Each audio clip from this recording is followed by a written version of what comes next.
एक रियल घटना है। Yes yes. अब आप सभी यहाँ आ जाओ एक बार भैया। सभी इधर आ जाएंगे। ये ठाकुर जी की ब्रज से मेवाड़ तक की लीला को सुन लो। जो ठाकुर जी ब्रज से मेवाड़ यहाँ आए तो आप भी आ जाइए एक बार, इसको सुन लीजिए, उसके बाद फोटो क्लिक कर लीजिएगा। इस साइड आ जाओ एक बार, ये स्टोरी सुन लो ठाकुर जी की। यही आपका मेन दृश्य है, इसको सुनेंगे, उसके बाद आपको मैं फोटो क्लिक आपका भी समय दूंगा, पहले इसको समझ लेंगे। ये उस समय का दृश्य है जब ठाकुर जी ब्रज से मेवाड़ आए थे। उस समय भारत पर मुगलों के हमले के कारण सभी हिंदू मंदिर तोड़े जा रहे थे।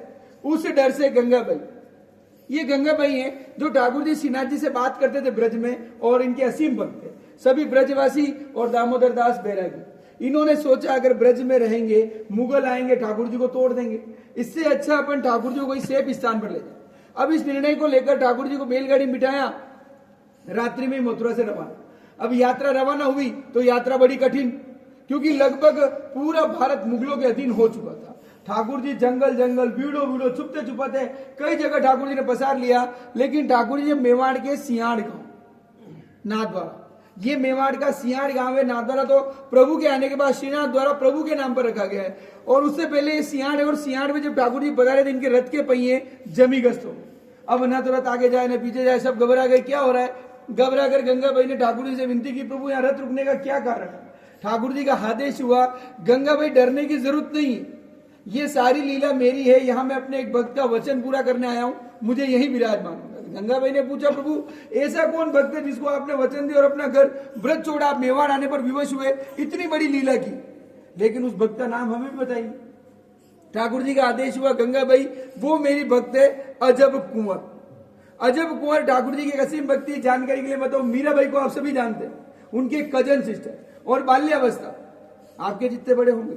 और ठाकुर जी की वो ऐसी भक्ति करते थे, उनकी भक्ति से प्रसन्न होकर ठाकुर जी ब्रज से आते थे उनके साथ खेलने, चौपड़ पासा क्या कहते हैं वो, लूडो खेलने के लिए ठाकुर जी ब्रज से उनके साथ खेलने आते थे। मगर वो बच्चे क्या करती थी, ठाकुर जी जब भी आते उनके साथ खेलते तो वो देखती ठाकुर जी हारने वाले हैं, वो चीटिंग करती, ठाकुर जी के पास से पलट के ठाकुर जी को जिता देती और खुद हार जाती। उन्हें आनंद आता, मेरे भगवान जीत गए।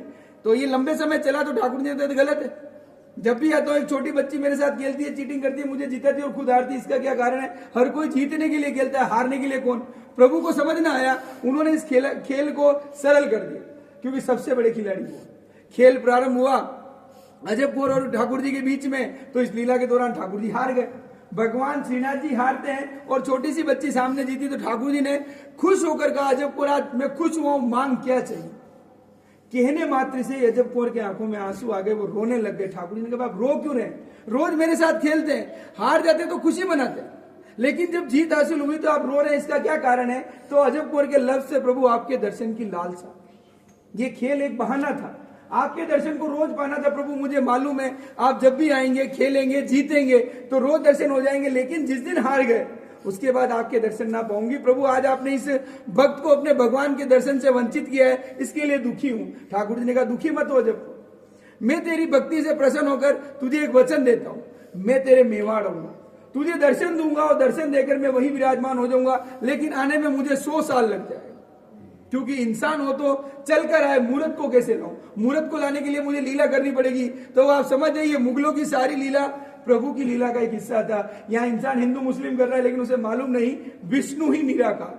लेकिन छोटी बच्ची थी सामने, प्रभु मैं आपका इंतजार करूंगी। और अजब कुंवर ने इंतजार किया, क्योंकि जब ठाकुर जी आए थे अजब कुंवर 125 साल के हो चुके थे, लेकिन उनको मृत्यु ना आई, प्रभु के दर्शन पाना था। गंगाबाई ने कहा, प्रभु धन्य है आप और आपके भक्त, जब वचन बताए हैं तो सबसे पहले दर्शन का हक अजब कुंवर का। अजब कुंवर को बुलाकर ठाकुर जी के दर्शन कराए। दर्शन कराने के बाद गंगाबाई ने कहा, प्रभु अब तो वचनबद्ध यही विराजमान होना है, इसके लिए यहाँ के राजा से परमिशन ले। गंगाबाई ने यहाँ के राजा राज सिंह, अब महाराणा प्रताप को आप सभी जानते हैं, ये उनके पोते हैं, उनको बुलाया, उनसे रिक्वेस्ट की हमको ठाकुर जी का मंदिर बनाना है। खुश हुए, उदयपुर से पधारे, ठाकुर जी का भव्य स्वागत किया, ठाकुर जी को 10,000 सैनिक दिए, लेकिन परमिशन के लिए मना कर दिया। अब सुनिएगा, मेवाड़ की परमिशन के लिए राजा ने मना कर दिया, तो गंगाबाई ने कहा, आप सेना सेफ्टी दे रहे, परमिशन का क्या कारण, भाई परमिशन क्यों ना दे रहे। तो उन्होंने कहा राजा ने कि मैं प्रभु का सेवक हूं, मालिक नहीं हूं, तो मैं उनको ऑर्डर दे सकूं आप जाएं या रुके, इसके लिए मुझे अपने राजा मेवाड़ के राजा से पूछना पड़ेगा। तो उन्होंने कहा, मेवाड़ के राजा तो आप है। उन्होंने कहा, नहीं, मेवाड़ का राजा एक ही है, वो है एकलिंगनाथ कैलाशपुरी, आप सभी जानते हैं। यहाँ से 28 किलोमीटर दूर जो महादेव का मंदिर है, ये महादेव से बात करते थे। तो इन्होंने महादेव से कहा, प्रभु आपके मित्र कृष्ण मेवाड़ पधारे। राजा ने महादेव से कहा, प्रभु आपके मित्र कृष्ण मेवाड़ पधारे, क्या हम उनको मंदिर की परमिशन दे सकते? तो महादेव का एक सुंदर जवाब है, राजा मेरा मित्र कृष्ण मेवाड़ आया, अच्छी बात है, मगर इसका नखरा इतना ज्यादा है कि मेवाड़ की गरीब जनता उठा नहीं पाएगी। सोच समझ के 56 भोग खाता है, 8 चमा के दर्शन में कपड़े लत्ते कन्हैया को अलग अलग चाहिए। एक बार जो पहन लिया दूसरी बार हाथ नहीं लगाता है। वो मेरा कन्हैया का नखरा दुनिया जानती, मैं क्या कहूँ, दुनिया जानती उसका नखरा। लेकिन राजा अगर उसको लगता है मेरा मित्र है, आया है मेवाड़ में, तो उसे मना भी मत करना, उसको कहना आपका ही मेवाड़, आप कहीं भी मंदिर बनाए, महादेव आपके सहयोग में। अब महादेव का जवाब राजा ने वापस गंगा भाई को, गंगा भाई हमारे महादेव कह रहे भाई आपके ठाकुर जी के नखरे हैं, लेकिन उन्होंने ये कहा मेवाड़ आपका ही समझे, आप कहीं भी मंदिर बनाए, महादेव आपके सहयोग में। महादेव का जवाब गंगा भाई को समझ नहीं आया, ये कौन सा जवाब, नखरे भी ज्यादा, रुकना कुछ समझ ना आया। उन्होंने ठाकुर जी का, प्रभु आपके मित्र महादेव क्या कह रहे, मेरे समझ ना आया। ठाकुर जी का हंस के आदेश हुआ, गंगा भाई आप महादेव को कैसे समझ पाओगे, कैसे समझ पाओगे, आप इस धरती के वैष्णव हो, इतना ही जानते हो ना कृष्ण के बारे में, जितनी आपकी उम्र है, इससे ज्यादा नहीं। लेकिन जब सृष्टि बनी थी तो सबसे पहला वैष्णव भक्त मेरा महादेव, युगों युगों से पहला भक्त वो। अगर वो कह रहा है मेरे नखरे, तो आपको मानना है वो मुझे युगों युगों से जानता है, और मैं भी जानता हूं मेरे मित्र महादेव को, उसका कोई नखरा नहीं है, वो तो राग बबूत में रमाया हुआ है। लेकिन अगर उसे लगता है मेवाड़ की गरीब जनता मेरा कृष्ण का नखरा नहीं उठा पाती है, तो मैं कृष्ण अपने मित्र महादेव को वचन देता हूं, मैं मेवाड़ का जल और अन्न भी ग्रहण नहीं करूंगा। और यही रियल, आज भी ठाकुर जी यहाँ का जल और अन्न ग्रहण नहीं करते। उनका जल आता है यमुना, यानी मथुरा से, उस समय बैलगाड़ियों से आता था, आज तो बहुत सी फैसिलिटीज है, by plane, by train, by truck, पूरा अपना सेवा में ठाकुर जी के निज मंदिर में उनका स्नान, ध्यान और 8 समा के दर्शन की जारी उसी यमुना जल से बने।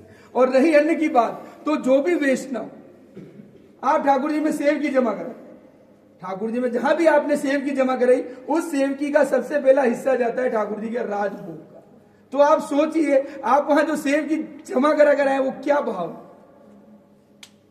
प्रभु वहां से यहाँ आ गए तो माँ यशोदा वहीं छूट गई, तो ठाकुर जी को जिमाए कौन, माता यशोदा के अलावा कौन जिमा सकता है। वैष्णव, आज भी वैष्णव माँ यशोदा के भाव से ठाकुर जी को जिमाने के लिए ना जाने कहां से आता है। और ये बात आज की नहीं, ये बात है 10 फरवरी 1672 में राजा राज सिंह ने ठाकुर जी का यहाँ हवेली स्थापित किया था। लगभग 354 साल, 1-2 दिन पहले पूर्ण हुए, 10 फरवरी 1672, 3 दिन ही हुए उस बात को। तो 354 साल से ठाकुर जी अपना वचन निभाए, आज भी लीलाओं को अंजाम देते हैं। और यही प्रभु की कृष्ण लीला है, जिसके पीछे आप सभी वैष्णव माँ यशोदा का भाव लेकर ठाकुर जी में दर्शन करने आते हैं। जय श्री कृष्ण। जय श्री कृष्ण।